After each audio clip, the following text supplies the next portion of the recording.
You know, I love my country.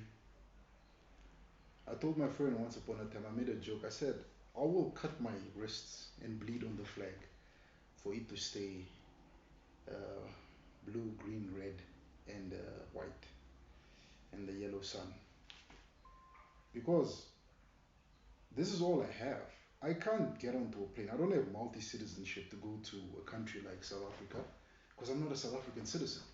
I can't pick up my bags and go to Germany or go to the UK or go to any other country in the world because I'm an American citizen. I'll always have an emotional connection to this country. And I always look at my country and I say, this country is supposed to be one of the greatest countries on the African continent. We have it all. We have a lot of land. We have a small population. We have a lot of mineral wealth. We have all these things that can, and we have a lot of natural resources to really do great stuff. But I sometimes say we are failed by lack of imagination, lack of vision by leadership. Because you sit down, and let me talk on agriculture. Namibia till date still imports sugar from countries like South Africa and Lesotho, I mean Swaziland and Mozambique. We import sugarcane from there. We come in, refine it, we put it in packages. Namibia till date, we import peanut butter from South Africa. We get peanut butter from South Africa, guys. We don't produce peanut butter here. We produce some things. I know we have a milk brand, but not so long ago, that milk brand was actually having its bottling factory in South Africa. It was in South, I think they bought up one of the old milk factories in SA and they were just bottling the milk and bringing it in, putting an Namibian logo on it. We have that. We have a we have one juice making company. We only now recently started making our own soda. We make what do you call this? Milli milli meal. We make pop flour. I mean milli meal, top score milli meal. We make that. We make sorghum. I mean we make pearl millet. But that's all. I think Namibia should be producing more. We should be at the point where we can start producing pineapple juices or grapes. I know now there's a place here in Erongo region, which they call the Erongo Winery. They're trying to start making Namibian wine. Because back in the day, we just used to produce grapes and we used to send them to South Africa, to those big juice companies, jam making companies, wine making companies. That's where we send everything. We didn't have the vision to say, let's start here. We have water bottling companies here, which I usually try and support as much as I go to the shop. I usually buy their water brands and I drink those because that's what it means to be Namibian. The the the the the, the creativity and the smartness and the intelligence is here. It's just the lack of, I believe, leadership and also at administration and also at financing. I'm sitting and I'm asking myself, with this big country, we have two regions, right? Which is now the arm strip of the country. This part, the Zambezi, is near the Zambezi River. This part, which now becomes part of the Kavango region, this area is near the Kavango Delta and also has a river running there. Why can't we be harvesting water and plant and start up large sugarcane plantations, and then we just build a sugarcane refinery factory? Why don't we encourage, we give those farmers there some subsidies, particularly those ones near the river, and you say, do sugarcane, and we harvest so we can produce sugar locally. We don't do that. It's lack of creativity. It frustrates me, honestly. You look at our Namibia is a big meat eating, consuming country. We love our meat, we love our braai, we love our steaks. But pork, which many of us love to braai, pork belly and pork chops and so forth, pork loins, we import this from South Africa. At a while back, we're even importing pork from as far as Ireland. Ireland, we're importing pork from there. You're telling me we're unable to start up pig farms here. We're unable to set up large pig farms. I know some people have started, but their biggest complaint is the lack of available feeds for pigs because pigs eat a lot, and particularly the pigs that are being farmed in pig housing. They don't get to walk around. They just stay in there. They're not like the free grazing ones. All these things are there. The talent is there. I meet many young people daily, graduates who have qualified in agriculture, whether it's animal nutrition, animal husbandry, animal science, they have papers. But these young men and women are sitting at home unemployed, or they've gone into a different field. One guy I know is a teacher.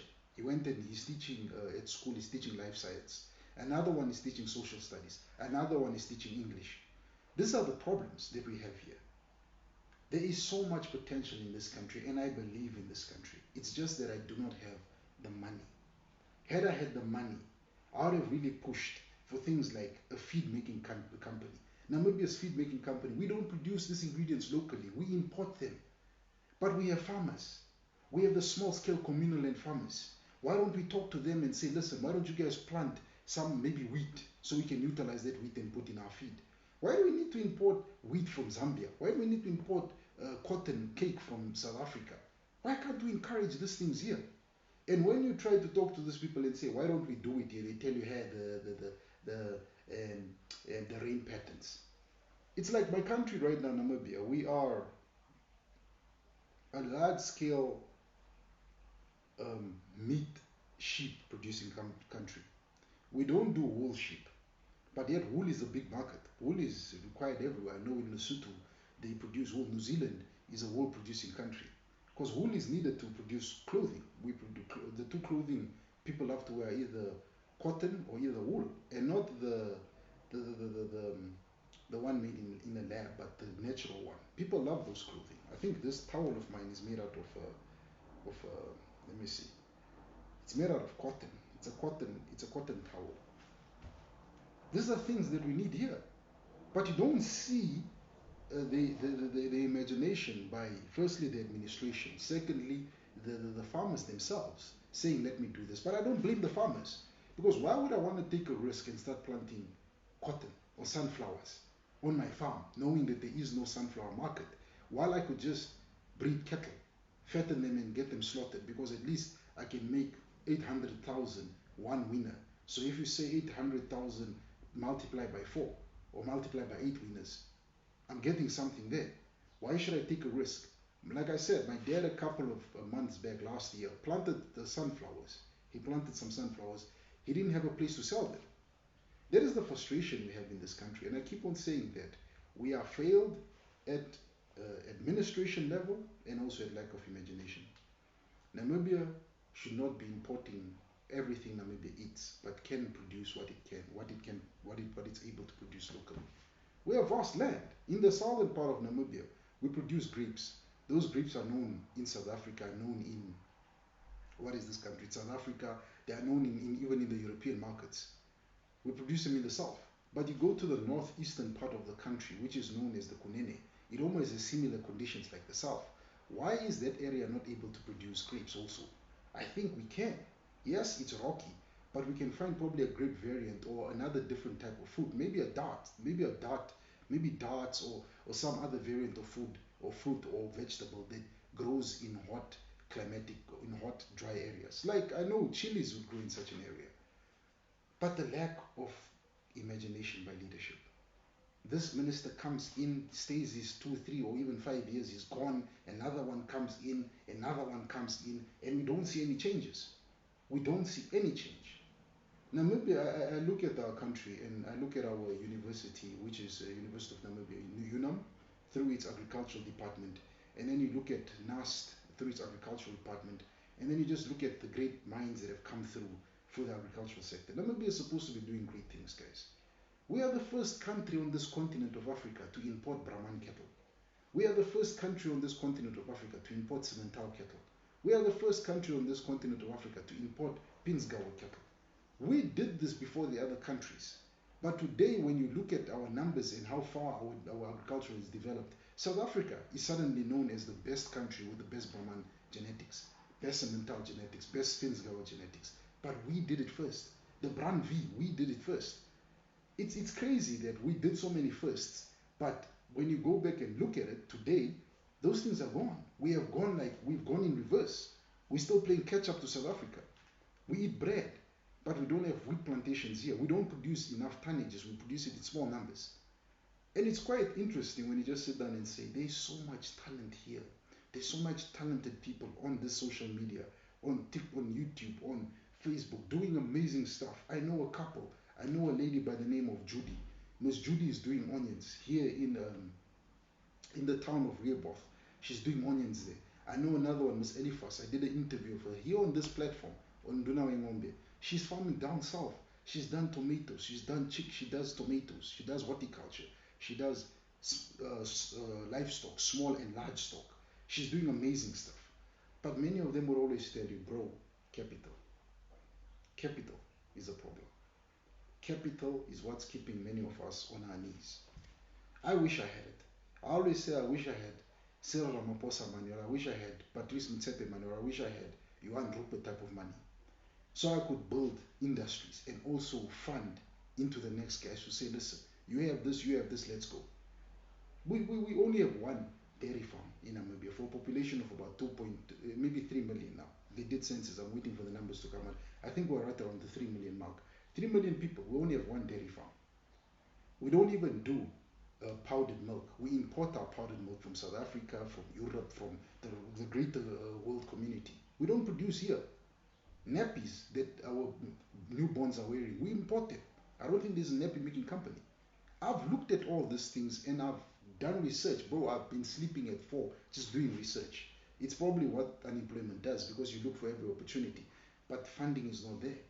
There's a dehydration machine that I want to buy, a dehydration machine that I'd love to one day buy. That would mean that you are able to take food and produce dry fruit. You can take milk like dairy and turn it into powder. That machine does that. There's another one that is a brick making machine, a mobile brick making machine that is on tires on a trailer that you can literally pull and take to sites, particularly in my country where housing is a problem. People are building housing out of their own pockets and they are doing it through making their own rock, like back in the day how we used to make our own bricks. But that takes time. It takes time. So we struggle with all these things in this country. Zinc is a problem. I've looked at the machine that makes zinc, galvanized steel. I've been looking at all these things and my mind just goes to very far places. But what hammers me the biggest is I don't have money. I can't import these things. I don't have that capital. I lost my job due to COVID, 2021, 22, 23. It's been 2 years that I've been unemployed. 2 years that I've been looking for employment and I've been unlucky thus far. 2 years that I've been out of the agricultural sector and I've been unlucky thus far. You don't know where to turn to. But I believe in this country. I love my country. Everywhere I go and people ask me where I'm from, I say I'm from Namibia and I say proud. But sometimes I feel like people that are leading us, the people that administrate us, are leading us in the wrong direction. They're very quick to come after you, but they're very slow to set up, to create the energy, the power, the hunger to light the fire for us as Namibians to stand up and be great people. They don't do it that well. Because we read about this one being involved in this, we read about this one being involved in that, we read about this minister doing that, but we don't hear, we don't see them really revitalizing. We don't see them doing great stuff. I've written so many scripts for television shows. I've gone to these producers. I've pitched some of them. They would tell me, no, go get someone to sponsor it, then you come back and you pitch it to us, they would probably listen to you. How? I don't have the context you guys have. I don't sit in boardrooms you guys sit in. Why can't you help me? So we set up these things and let's go. It's like Namibia, on the end of the day, it's almost as if people are comfortable with failure. People want to see the country continue failing. People don't want to do what has to be done. We have our coastal towns, Swakopmund and Walvis Bay and Luderitz. I was quite impressed. They have started planting olive trees. They've actually harvested olives in Swakop. I think they've probably produced some fresh olive fruits and also the cooking oil, which they'll probably start producing soon here in this country. That's good. Imagine if we could do olive plantations the stretch of our coastal town. Wouldn't that help with things like sandstorms, help also with soil erosion, help also with improving the rain patterns in those areas? It would do all that and also hire people. There's so much potential. There are so many smart people. There are so many smart professors that have sat down and wrote books on how we can really revolutionize the agricultural sector in this country. It just needs capital. But it falls on one issue. Agriculture is an expensive endeavor. We all know this. We have been there. I've been there. I know this. It's not cheap. It's going to really squeeze every little penny out of you. But our government have to be intentional. We built a dam, the Nicrotal Dam, it's there. What are we using that? What are we using the water that is collecting in the Nicrotal Dam? That was supposed to be used for green schemes and agriculture, particularly in terms of horticulture. The same thing with the northeastern part. It should have done the same. But we're sitting here and we are still importing food. We are still relying on our neighbors there to give us food. We are still relying on South Africa to send wheat up here so we make bread and flour. These things should be, some of the things need to be produced here. That's why I always keep on saying that as much as I look at a leader in history, I know this is probably not the best example, but look at a guy like a tyrant leader like Adolf Hitler. Adolf Hitler took Germany after World War One. We all know what Germany looked like after World War One. They lost so much, they had to give up money, they literally went in reverse. He pulled them back. They became industrialized. They were building cars, they were building planes, they were building weapons, even though to commit all these crimes, but they were able to revitalize their country. We need to do that. I keep on saying that how can you be the Minister of Trade and Industry if the country is not industrializing? How can we keep on saying that you are a Minister of Agriculture while the agricultural sector is not moving forward? Then what are you being a minister for? Are we just creating this parastatal for the sake of it? Or are we doing it for something? I love my country and I'll always have an emotional connection to Namibia. I just want to see us do great stuff in this country. And I believe the potential is there. But the problem we have is lack of funding. I've come on this platform numerous occasions. I've spoken of how my businesses are lacking funding, and this is why I can't do anything. This is why I have to sit here and talk to an iPad. I don't have that money. Had I had that money, we could have done more. But it's just really frustrating. But I try to do the little I can, like hosting trainings, which I did this year. Went to go host trainings in the north, east, even though the number and the turnout and the support was quite low. But I did that because I believe in this country. The problem is, I think some other people don't believe in this country the way I do. That's all I have to say. Thanks for watching. On a serious note.